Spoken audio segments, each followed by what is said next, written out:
Good morning. Reed here, back on my pre-work walkabout. I'm actually going to show you this little area over here that's getting... So this was a bunch of basically bramble and some like wild plum. I left that one there. And this is going to get turned into a hazelnut. Pretty fun. And what was I thinking about this morning? I've had a lot of different thoughts this morning. It's that kind of day. Lots going on in the mind. And it's raining out today, which is lovely. So I've got a couple of indoor tasks to do later. But the rain started last night, so the smell isn't quite as fragrant as it can be when you're going straight from a dry condition to a wet one. That of the petrichor.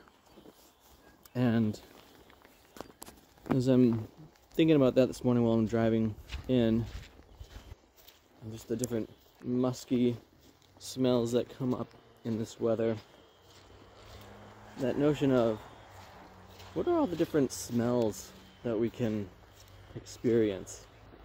And in chatting with a friend yesterday, they just fenced off a new area of their home, and one of their little like planter beds that has flowers in it has a bunch of stuff that's deer proof.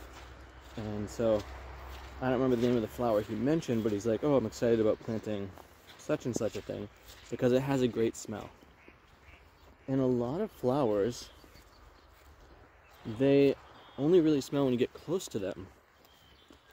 And this notion of like, you know, for at least our human sense of smell, you gotta kind of be pretty close to most things before you really notice their fragrance. And when I'm doing work with the earth, I'll often pause, and when I'm digging it up and such, I'll pick up a little handful and give it a sniff and see what I notice in it. And our sense of smell is one of these rather ancient senses, and it's become rather diminished in the modern world based on, you know, all the different chemicals that are in the air and the petroscents that go into things like perfumes and colognes and other things of that sort. And this notion that back in the day, when we still had a lot of whaling and stuff going on, there was like whale musks that were used, and they have a very strong fragrance. And that notion of people used to really like that. Well,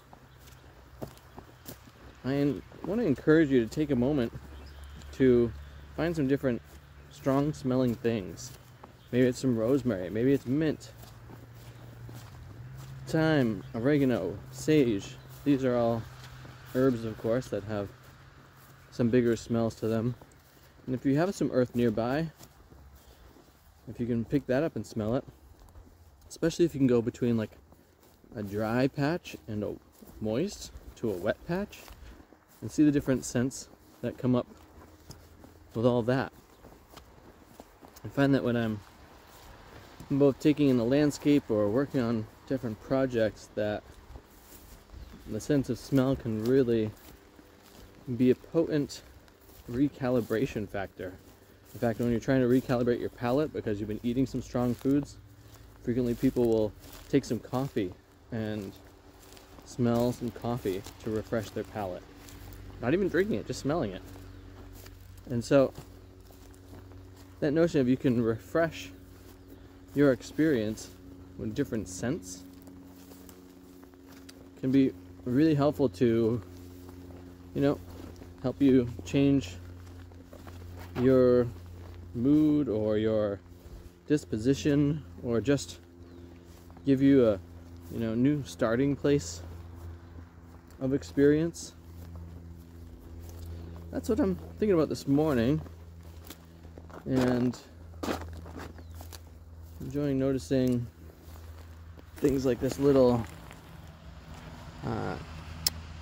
apple that's here, and it's got some nice looking buds just starting to form. It's rather exciting. Planted a few that a friend was getting rid of with the hope that it takes off. It's supposed to be about 4 or 5 in here. I'm not actually seeing all of them, but that's life. And as you're potentially smelling things, notice like what distance you can smell them from. And I think you'll be surprised when you kind of have to be pretty close to smell most things.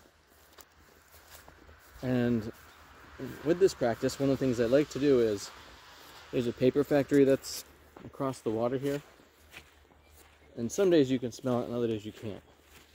But once you've gotten the smell of something, see if you can recall the smell while you're looking at it from a distance.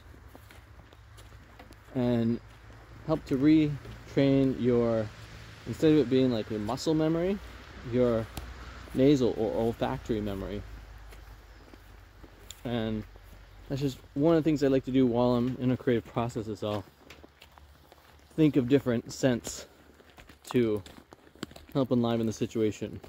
Or while I'm working on the land, to recognize like, oh, I want to have a, a refreshed sense when I come through this particular space, and what plantings might work there to help aid with that sense of, kind of brushing off wherever I was before and coming clear into the next spot. Fun things to think about, get into. Thanks for watching the videos today. Thanks for subscribing to the channel.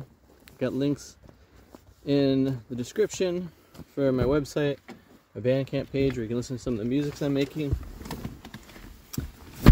Have too much fun.